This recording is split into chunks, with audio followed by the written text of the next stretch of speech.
Par son regard d'artiste, Marie-Agnès Lauré transforme la nature en sculpture. L'Office de tourisme de Chaours a été séduit par le talent de cette plasticienne confirmée. Ses œuvres, des arbres, des fleurs, des vases et même des autoportraits. Aujourd'hui, elle concilie sa passion de la sculpture à celui de l'amour de la terre. Je devais partir normalement en compagnonnage dans les pays de l'Est et puis j'avais fait tout mon petit parcours. Et puis j'ai rencontré mon mari qui est agriculteur. Donc j'ai fait le choix de la sédentarité, chose que dans mes études je pensais fuir. Et je m'aperçois que c'est quelque chose qui est vraiment au fond de moi. Quand j'ai fait le choix de me marier, j'ai fait aussi le choix du sol.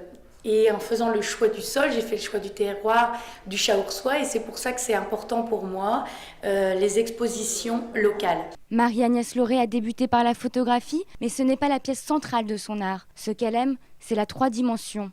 Elle travaille la pâte de cristal, technique à la cire perdue. Cette matière l'émeut, de par le jeu des lumières et de par sa fragilité. A l'inverse, le bronze est synonyme de sécurité. Pour cette fille, puis femme d'agriculteur, le choix du vert s'est imposé. Ce qui me rattache, le lien entre les deux, c'est le rapport au temps.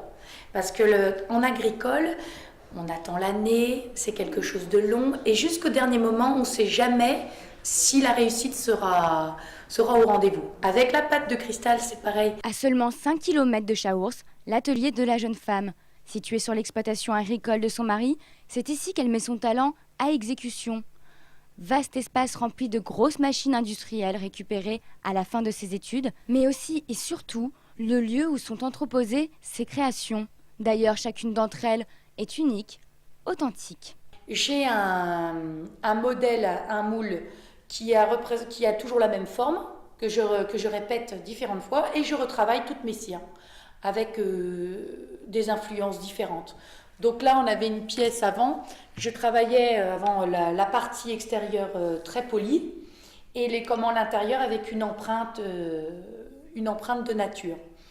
Là, les nouvelles qui vont sortir sont beaucoup plus graphiques. L'exposition Vert et Nature s'achève le 8 septembre, mais pour Marie-Agnès Lauré, l'aventure continue et qui sait peut-être en tant que professeure.